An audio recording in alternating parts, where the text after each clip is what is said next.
Hey everyone, my name is Nicolo. Welcome to my channel. In today's video, I'm going to be talking about and reviewing the film House of Dynamite.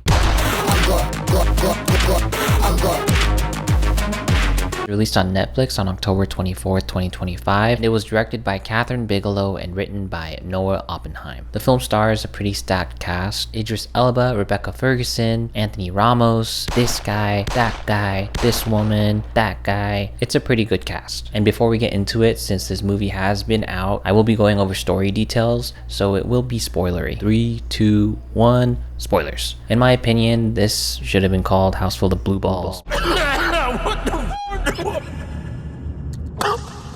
What really makes this movie disappointing and just frustrating is the writing. Let me first explain why I was really excited about this movie. I'm not an expert on geopolitical issues and I'm not a military nerd. The concept of having a movie that's dealing with nuclear warheads, being in the situation room, being a fly on the wall during this intense moment where big decisions are being made, it was very interesting to me, and it's a captivating premise, honestly. And that's probably on me, right, for having high expectations, but it was mainly high because the people they hired to make the movie aren't just some slouches, right? You have Kathryn Bigelow, who is best known for The Hurt Locker, Point Break, Detroit, Zero Dark 30. I've seen all of those except Point Break, so please don't hurt me. And then you pair that with a really good cast and you know that they're not messing around. Unfortunately, it suffers by just being half-baked.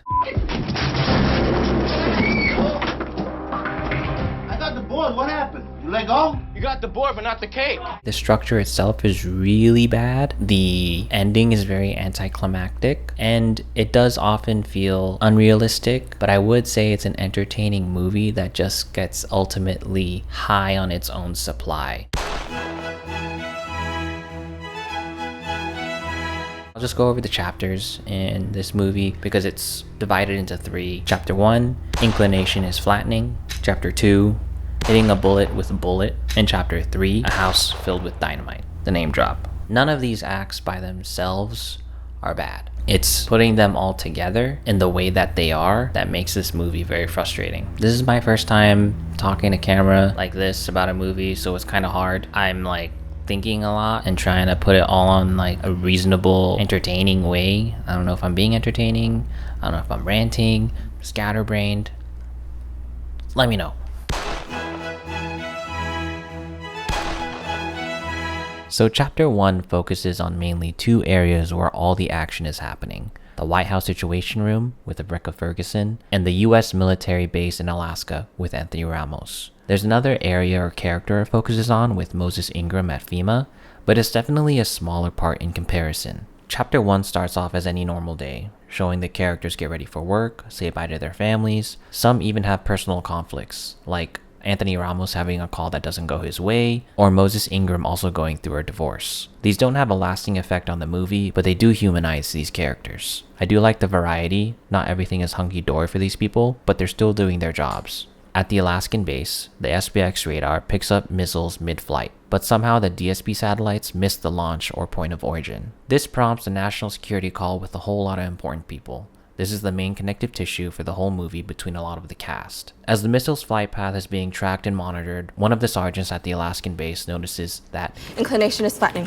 When this information is delivered, you can see everyone's stomach drop in the White House Situation Room, even on the conference call. At this point, the countdown to impact begins with a little over 18 minutes. The Situation Room then goes into overdrive to find out the nature of the launch and who's responsible. They get the Secretary of Defense on call, and they tell him the possible areas it'll hit, Chicago being one of them. The Alaskan base launches 2 GBIs, or ground-based interceptors. There are a lot of acronyms in this movie, so it really helped me to watch with subtitles because a lot of these would have flown over my head. So the Alaskan Air Base responds by launching 2 GBIs, and the key personnel evacuation program is enacted. And we can see this at FEMA when Moses is being given directions to get the Speaker of the House evacuated, as well as a few other people. As they wait for the countermeasures, one malfunctions and they only have 1 left in the air. I find it funny that they only launched 2 and they had to put a reason in as to why they wouldn't launch more. Malachi Beasley asks Rebecca this exact question, and she says they only have around 50, which they need if more missiles are fired at them. To that he responds with,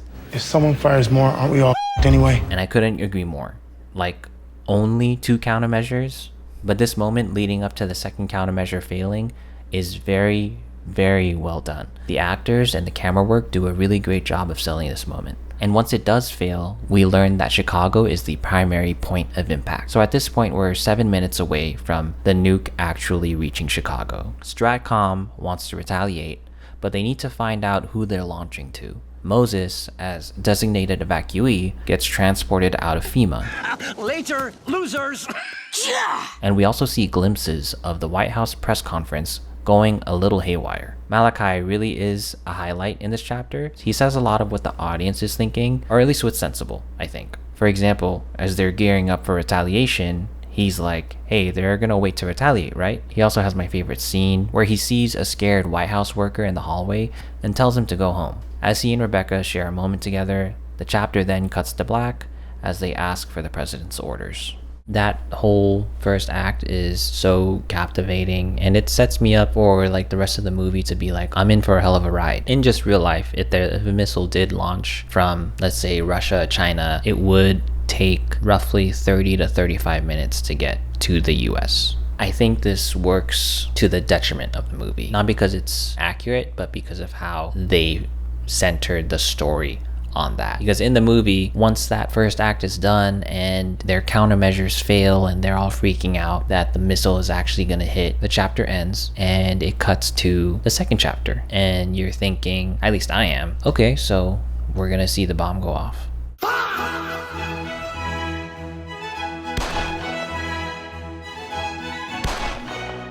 As chapter 2 begins, we find ourselves now focusing on the NSA agent, Gabriel Basso, and the Stratcom general, or as I like to call him, General Duncan, because he's definitely got a brand deal with Dunkin' Donuts. 8 sugars, please.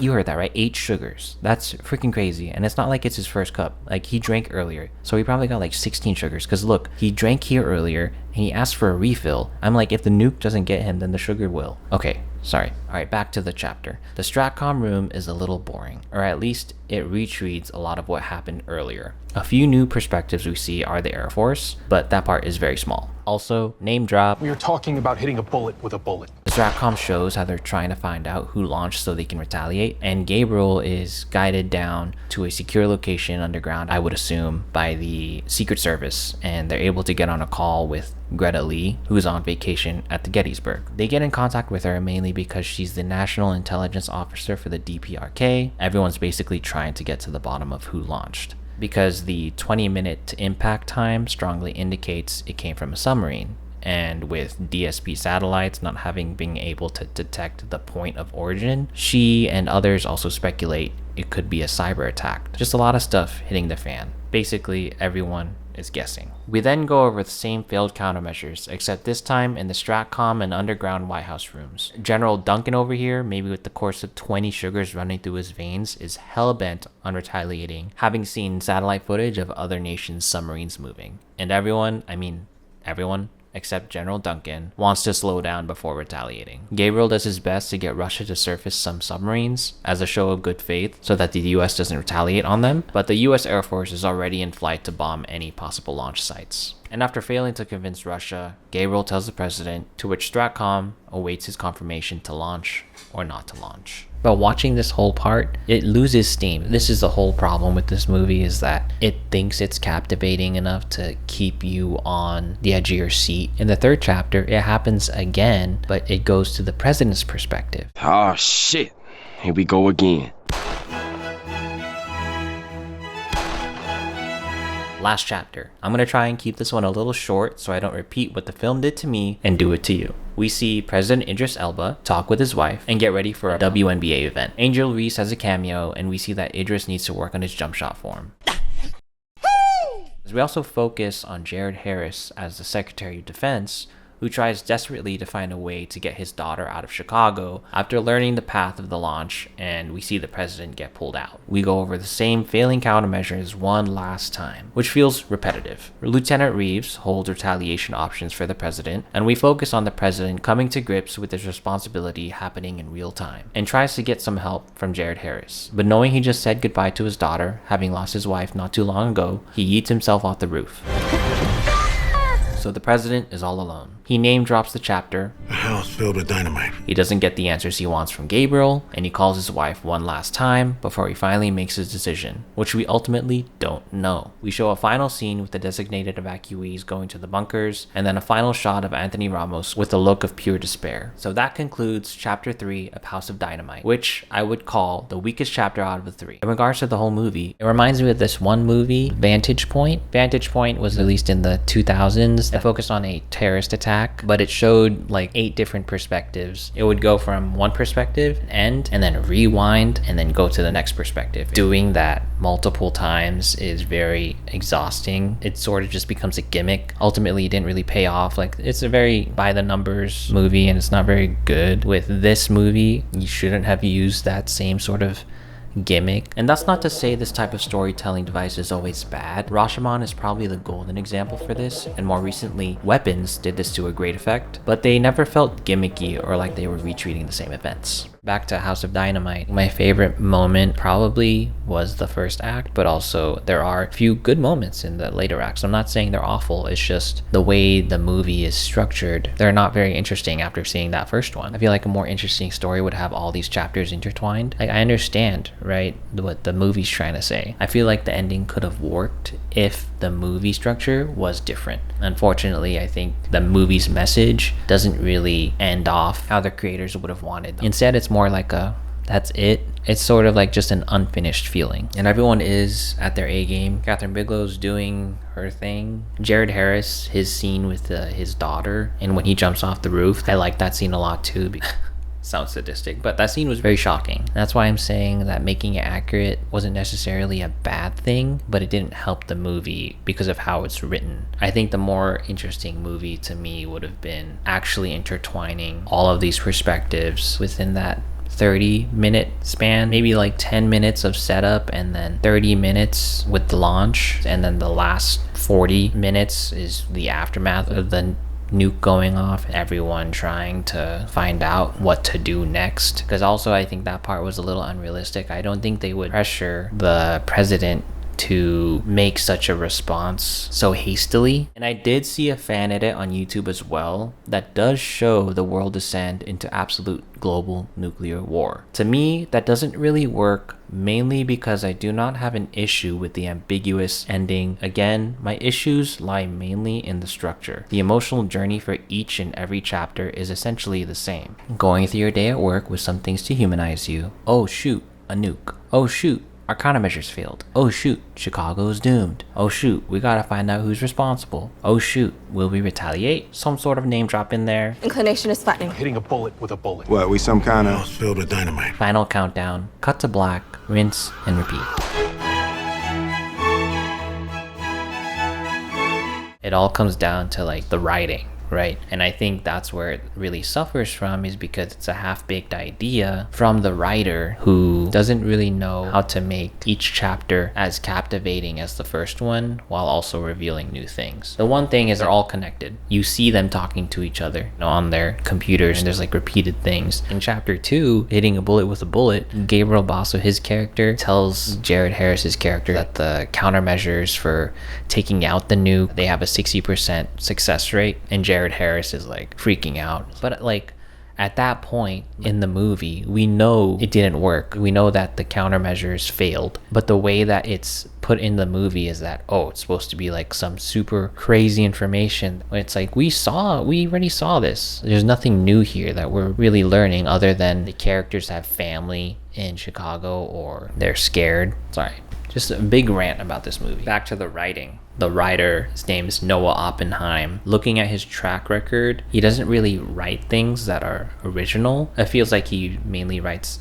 adapted screenplays or things that have an existing story. This guy's a little sus too. He was the former president of NBC, and during the Me Too movement, Weinstein and Matt Lauer, stories weren't getting published at NBC. A lot of people were accusing him of not publishing them, and then he stepped down. Basically, it sounds like he got like a golden parachute and was able to just become a writer. I don't think he has really anything interesting originally without an adapted screenplay or something pre-existing. Should you watch it? No. And it's more because of the foundation of this movie. I get what they were trying to do, but it doesn't really pay off. During that third chapter, it loses the goodwill of the audience to invest their time again to watch the rest of it without giving anything really new and exciting. I think what would have made the movie a bit more satisfying is just show the explosion. Honestly, I mean, I know it's like monkey brained, but I think it's something that would actually have been a payoff for the audience who sat through basically the first act in different fonts. Just show the bomb. You can show the bomb and then cut to the Anthony Ramos looking devastated and then end it. But to anyone else who had the same feelings as me about this movie and how it didn't really scratch that itch, good news for us. Denis Villeneuve is actually set to direct an adaptation of Nuclear War: A Scenario, which is the book that House of Dynamite drew a lot of inspiration from. And let's just hope that it gets made. And that's about it. Leave a comment, like and subscribe, all that jazz. Let me know what you thought, if you agree or disagree, or if there's some things that I didn't point out that you wanted to point out too, that you might have liked about the movie or have not liked about the movie. I would love to hear what you think. And if you want to see more critical analysis about House of Dynamite, you can check out this video by Pillar Boxer. He makes a lot of great points and gets even deeper into the movie. It's a very entertaining and informative watch that I highly recommend. Thank you for watching. I'll see you in the next one.